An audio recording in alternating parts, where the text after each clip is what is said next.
Good morning, students of class 10. Once again, I J. Kumar before you with today's new topic.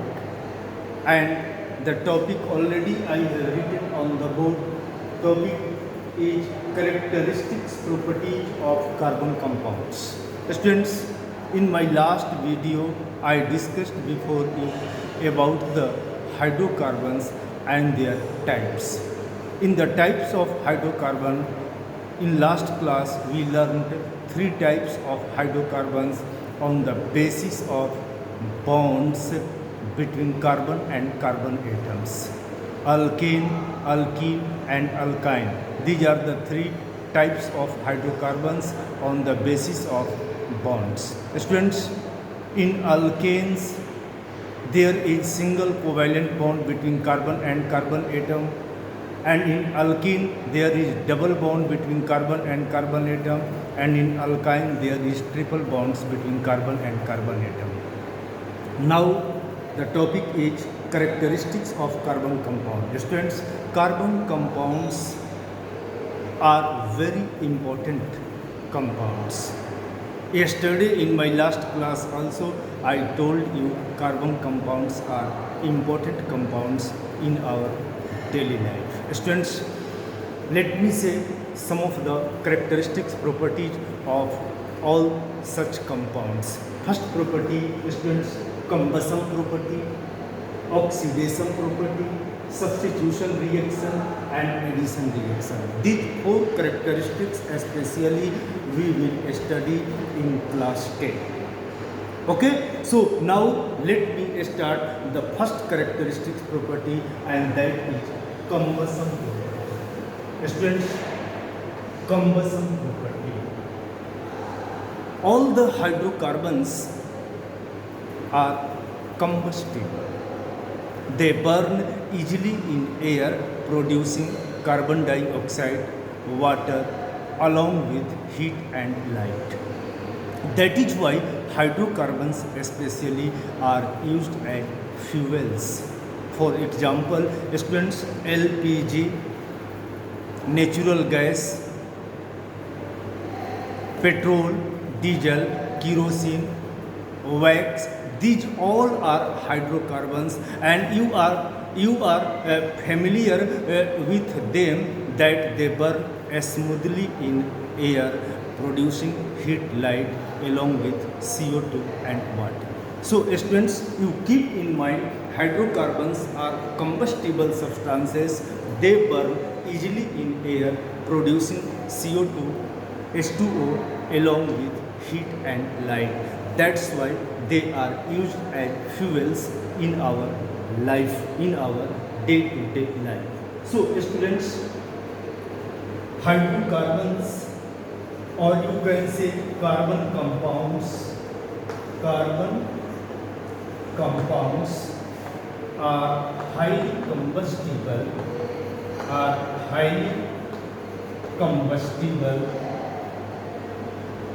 they burn easily, in air, producing CO2, H2O along with heat and light energy. For example, students, natural gas is carbon compounds.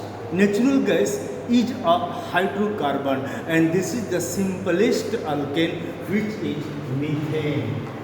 Students, in natural gas mainly methane gas is present, and methane is a combustible gas. So methane combines with air when we burn it in air and gives CO2, H2O plus heat and light. Right?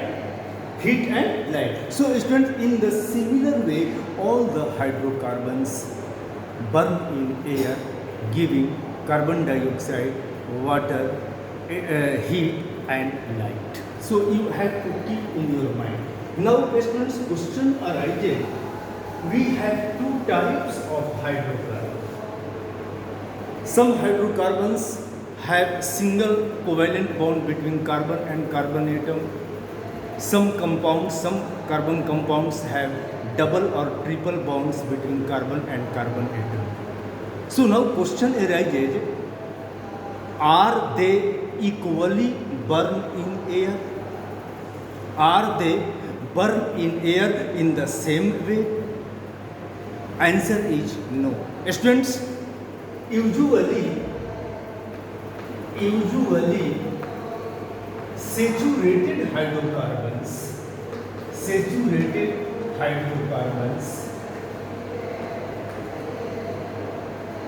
burn with bluish non-sooty flame. Whereas unsaturated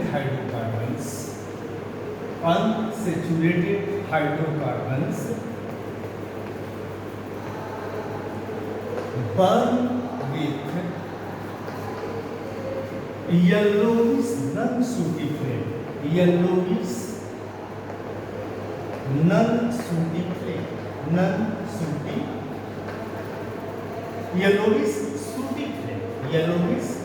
sooty flame. Sorry, not non-sooty flame, sooty flame.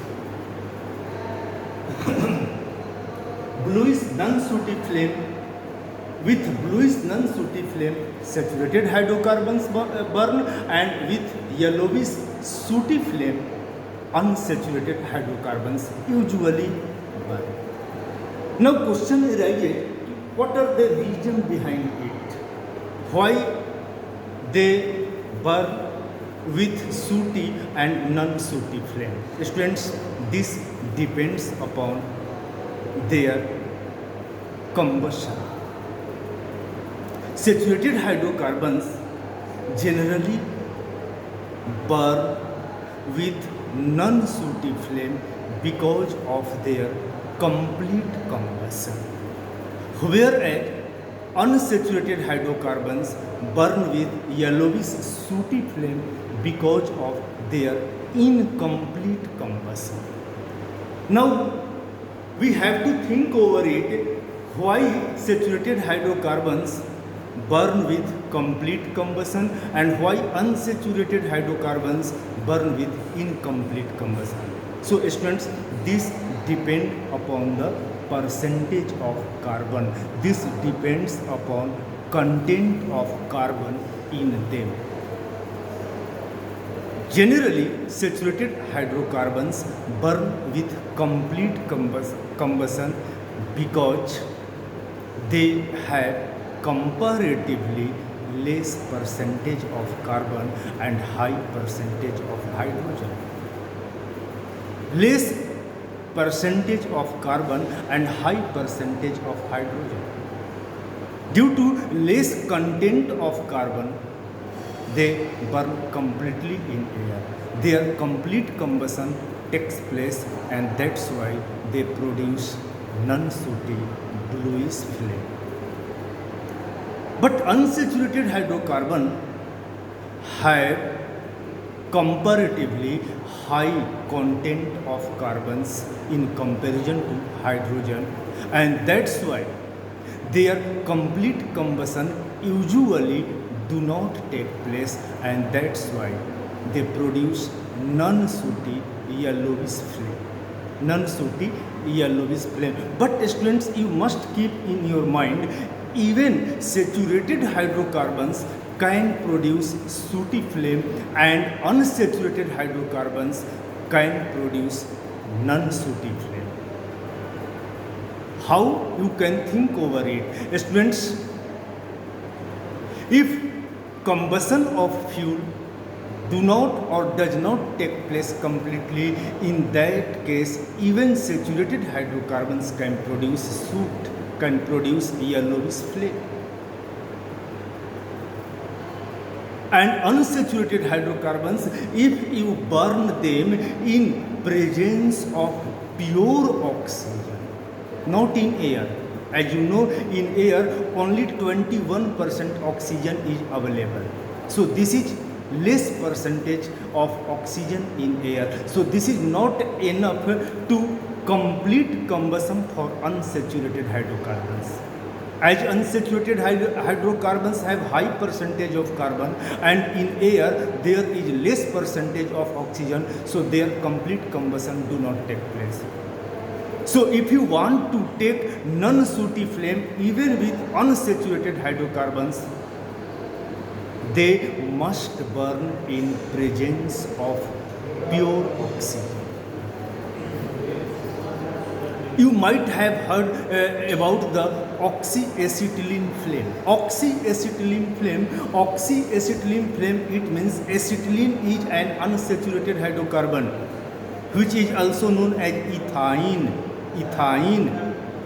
And when acetylene is burned with oxygen, with pure oxygen, in that case complete combustion of ethane, complete combustion of acetylene takes place and produce high heat, produce too much heat energy that is used for welding the metal parts. In NCERT book, question has been asked, ethane when burns with oxygen produce bluish non-sooty flame.